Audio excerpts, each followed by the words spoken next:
Hello and welcome back to Real Talk with Jeaneen. And I'm so excited today. I've been looking forward to the day that I get to sit and talk to Adam Cunyus. And if you don't know who he is, you will, because he's one of the partners bringing the preserve to Midland. Before we start, I want to talk about some real estate stats. It's March 1st. What's happening? Let's talk about that. Today we have 419 active listings, 241 pending sales. Our average days on the market is 52 days, and the original list price to sold price right now, based on just a couple months of work, is 95.21%. The average price per square foot, 172.68, and the average price right now, based on sales, is $414,000. So we're gearing up for a nice year. I'm excited. We're already starting to get lots of inventory and families planning to move, executing what day their homes go on the market. Nobody wants to be out until school's over. So anyway, we're excited for real estate. It's looking really up. So that's good.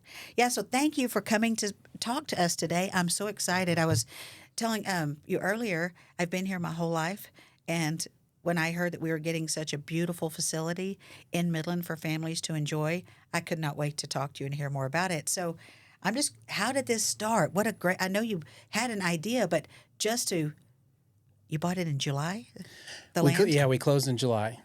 We put it under contract in January. It's fairly ambitious for us. Dahlia started out, we were mainly industrial. We're industrial flex space, which means oil field service companies, manufacturing, things like that. But that's where we started, and we decided that we wanted to take on in the interim, by the way, too, we bought the building on Big Spring across from the Roses. Okay. And so that was our first kind of foray into commercial. And that took about a year and a half, 2 years to redo, but we are interested in office, and so that was kind of our first taste of that, and then we decided to jump off and try on Nueva Vista. That is a big undertaking. And how many acres of land did you purchase? So it's 223 total. The zoo comprises 51 acres, and we had it under contract.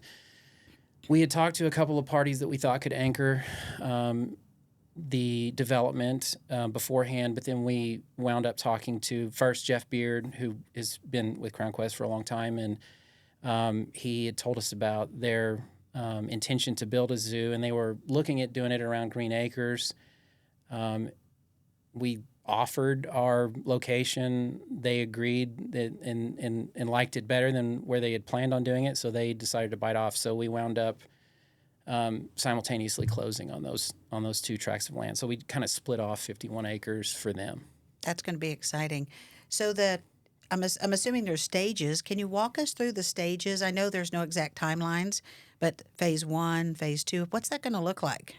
So to back up a little bit, so when we closed on it, then we worked with our engineers and architects. Both parties did. So the zoo and us doing the preserve, we worked with our engineers and architects, and we put together the plan to go through rezoning with the city, and we went through rezone beginning in December was our first reading with City Council, passed unanimously for both parties, and then we went through second reading in January and again passed unanimously. So we've successfully gone through rezoning. We had to rezone. They actually had to get a SUD, like a special use designation for there. So they're going to remain zoned AE, but they have an SUD for their property. And now we have submitted sketch plat. And sketch plat, now we're awaiting comments from the city on our platting plan. Once we have those, and I don't think we expect any surprises. Once we have those back, then we will go to preliminary plat, and then we will go to final plat. And that usually takes a couple of months. So I think we're expecting to be moving dirt around out there in some capacity in June, late June probably. Okay. And we are co-developing the site, so that means that we are taking lead on it on behalf of the zoo and ourselves, and that we are going to do all of the utilities and infrastructure, the mass grading, all of that stuff will go on. The horizontal development will go on. first, and then we will get to going vertical. Oh, okay. Um, I was reading somewhere that there might be like trails and stuff for families to enjoy right sooner.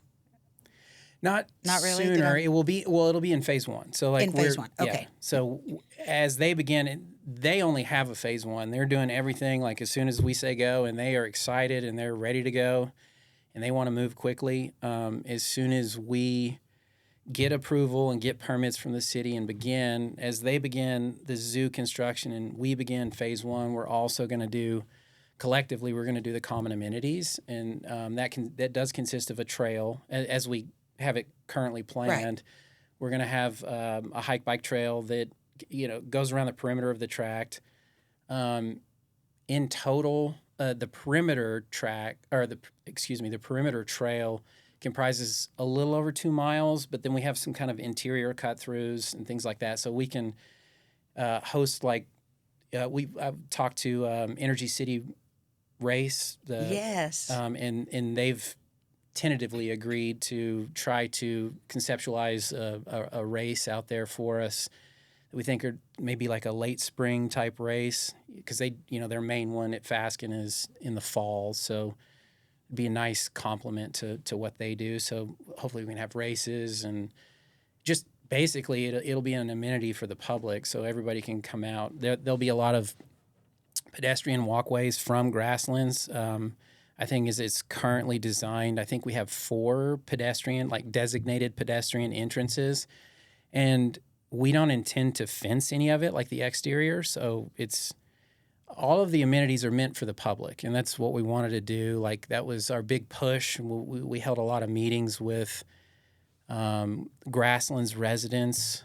I think in total we had 8 meetings, and invited anybody that would like to come.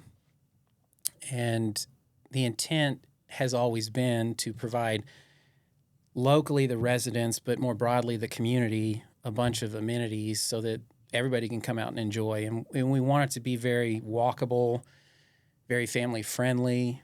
That's kind of the inspiration behind the design of everything that's being developed, the zoo and our development. Did the residents, I'm assuming people had concerns, and it sounds like you've just worked through all the concerns. That's what I was thinking about, keeping it open where it's very aesthetic, was probably part of that, or no? Yeah, for sure. Like, so the architecture group that we work with, they're out of Dallas. They were the ones that designed Allen Ridge in Abilene. Yeah. What we're doing with our food and beverage portion of the preserve is very much modeled after Allen Ridge, except ours is bigger and better because Midland's bigger and better. So that was kind of the inspiration behind at least the nucleus of our design. And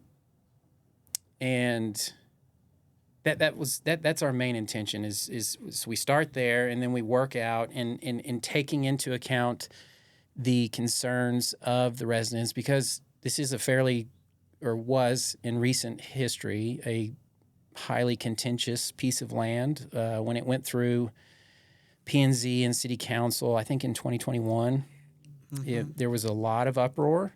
Yeah, they were going to develop it for residential, weren't they? Yeah, it was a PD, so PD is planned development, but it was a lot of residential, and it was more dense than Grasslands is, and so there was a lot of uproar about, just shoving all those people into that space, and so we took a little bit different approach, and we wanted to incorporate a lot of the local residents' concern. For Midland was a nonprofit that was formed, and their checklist of things that they wanted to see done with that property. We tried to go down and satisfy all of those things, and it's open space, it's habitat for I believe they said butterflies and just natural wildlife and things like that. Like, we can't accommodate for everything, but we can provide a lot of open space, and that's what we've tried to do. It's a great plan. I was sitting there. You're fairly young. Are we allowed to say that? But you're fairly young, and this concept of 3 local people getting together and deciding to take this on. Like, where did that start? Can you share anything about that? Because that's impressive. We are, and we are residents of Midland, and we have been. Reed Redmond, one of the partners, he grew up here. Ian Denholm and myself, we've both been here for 15 years or close to 15 years. So, and Ian and I consider ourselves residents of Midland now. When when I travel and people ask me, well, where are you from? When I was growing up, I'd say, well, I grew up around Dallas. I went to Texas Tech. But now I'm from Midland. So I consider myself a Midland resident and will be for life. And so it's important that we, provide for Midland and give back to the community. And so that's kind of where it came from, and that was our inspiration. I really like that. That's really impressive. And you yourself, you're guns up. You're a Raider fan. Yeah, we all are. Yeah. We all went to Tech. Oh, that's awesome. So I was just thinking, you've had many companies, many successes, and now you're giving back. So, because you've been 12 years, or how long have you been? I was looking at your resume about being co-owner of many companies, partners. Oh, yeah. I mean, you have quite a resume. Yeah. I was a petroleum engineer. That's what I went and got my degree for, and came out and worked in drilling for a long time, and always knew, like, when I got out of Tech, I went to Arkansas. Mm-hmm. Worked there for a year. I was like, I got to get back. Like, I couldn't, being in the trees and the hills just didn't suit me. I needed to get back to flat land, and so took a job in Artesia, stayed there for a few years, and then got to Midland pretty quickly. Just loved being here. Ian, same way. He grew up in El Paso and went to Tech, and he's an accountant. And Reed, same thing. Grew up here, went to Tech, came home. So we're all just here. But me in particular, I just forgive me. Tell me the question again. I'm sorry. I'm a little nervous, Jeaneen. That's okay. I was me. just, you had certainly forged your path to success, being a partner and owner of many companies. And I was looking at all your successes, and now here you are taking on what is going to be, I think, one of the most important things that's happened in Midland in a long time. I think the preserve is that thing. It's the thing. I told you I feel kind of stupid right now because I'm so in awe of the preserve. I feel like we've been waiting for space. We travel a lot, and then you wish, gosh, I wish there was some place like that at home. And we're going to have a place like that. So, but just the idea of, all the professional success, and now you guys are contributing, that's pretty impressive. Well, the zoo, they're a true nonprofit, and so we are for profit. We still need to turn a small profit. Yeah. But we do want to give back. Yeah, I think it's pretty awesome. I anticipate it's going to be a really successful venture for you guys. If people were just wondering, I feel like most people are starting to know about the zoo, know about the preserve. I know at least 10 from my friends that are looking into retail space there because it's like maybe the new hot place you want to go have an office. What is something we don't know? Is there any surprise or something that you would like to get the word out to the community today? We have been very surprised by how receptive people have been. We thought that office would be the slow part, that it would be hard to attract people out there to office out there, and it has not been. It's been most people that we talk to who have leases rolling off in the coming 2 or 3 years are very interested in being out there, and we really thought that would be slow, and so we, kind of in our site layout, how we had it initially designed with our architects, it was not dense. And it was spaced out because we were like, can we fill this much space? And as it turns out, the demand, at least initially so far, has been extremely strong. Also, what has been surprising is most of the restaurateurs here in town have been very receptive to the idea of either another location or moving locations out there. I do think that I'm not as surprised with that because in our design, the east side of the property is that whole property is a drainage basin, basically. And because there is no impervious cover currently, it works because everything just kind of drains to the east side and you don't have to improve it much. But like what we're going through right now with the engineers is this massive drainage study that's going on. Oh, okay. And that was a big concern of the residents, of Grasslands. Like that was probably the number one feedback that we heard from residents is like, well, you guys are just going to flood us out. We already have problems.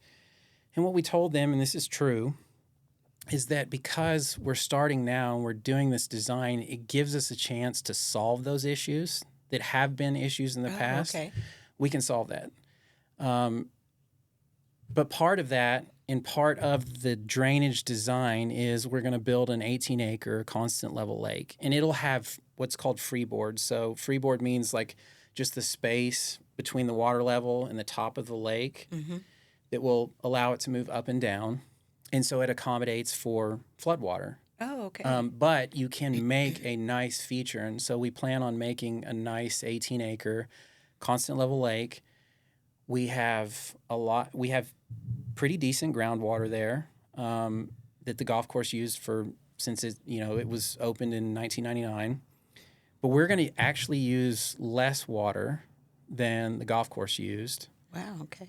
And we can keep that lake full. And so we're not surprised that, or I said it earlier, I was a little less surprised with restaurateurs because it is unique and there is no other place in town and really not in the region where you can have, the way we have it currently designed is there's going to be 8 separate standalone restaurants for restaurateurs if they'd like to come out there and have a location and have a back patio that looks out onto a lake.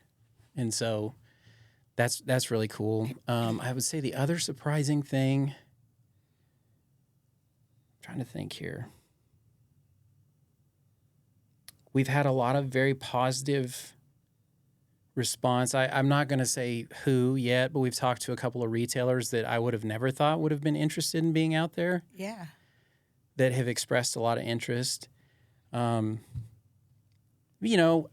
say I'm surprised, and then, you look at it, and when you consider the regional draw that the zoo is going to be and all the traffic that comes with that and all the eyeballs that are going to come down the road in to go to the zoo, it does make sense. But, there are just certain retailers that I wouldn't have expected that wanted to be there that have expressed a lot of interest.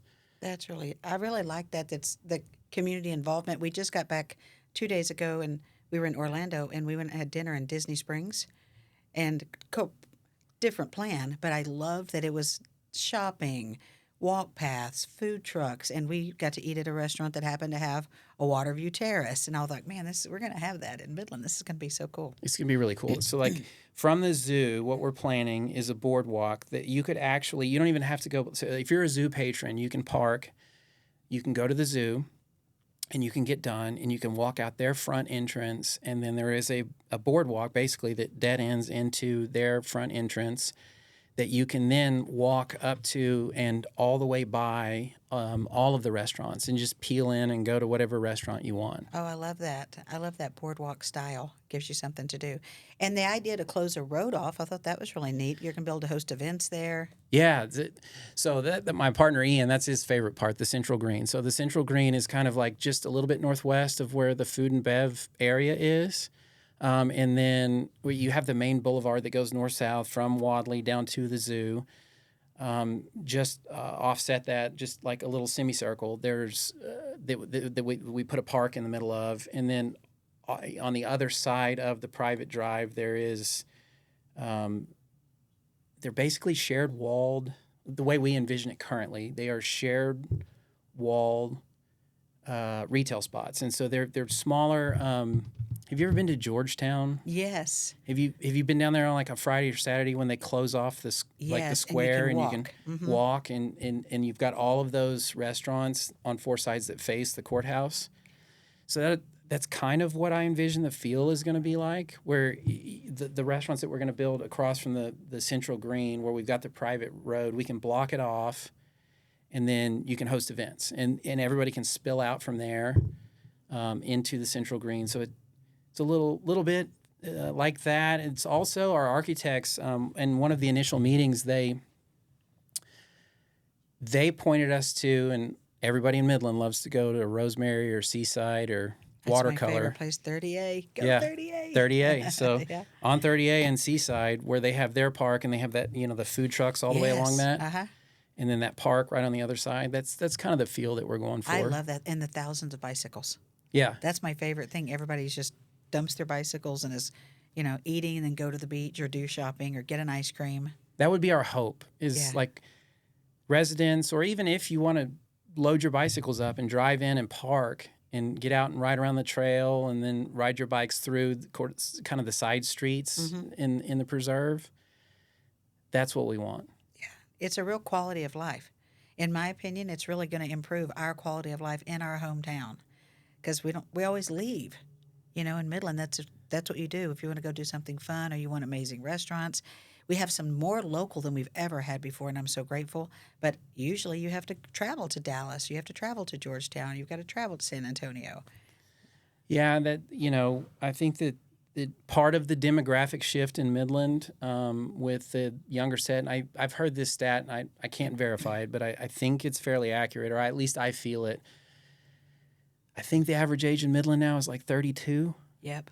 And a lot of little kids, and not a lot to do with little kids. And my children are, 14, 9, and 6. And so they came up in a period of time where we had to go travel to do things. And Ian and Reed both have young kids. Their kids are all under 5. And so by the time we get done with this stuff, hopefully they're a little bit older, but they can still enjoy it as a child. But that's what we want to give the community. That's part of our design. I love it. I'm so excited. And who knows, it takes one. You get that one person to do that one new thing, out of the box thinking. I can only imagine what's going to be next. Because, Well, we hope, and, unfortunately, Bass Pro's gone over to Odessa, but yeah, that plot of land's still there. And hopefully, once people, at least outsiders, understand that what we're doing on the old Nueva Vista site is real, and they see us doing that, then that will encourage further development along the 191 corridor, and we can really attract some nice things. Yeah, and keep the money in the basin, you know? That was a campaign they did, 10, 15 years ago. But, I mean, it is real, keeping the dollars, bringing in. Like, did you hear about the new soccer fields that are going up in Bill Park? Those are going to be awesome. So it's just all this idea of, like you said, having the races, having the soccer games. Now we have the Bush Tennis Center. That keeps or brings revenue into our city. We had a meeting yesterday with John Scarber, and we were talking about the Midland Athletic Syndicate. Yep. And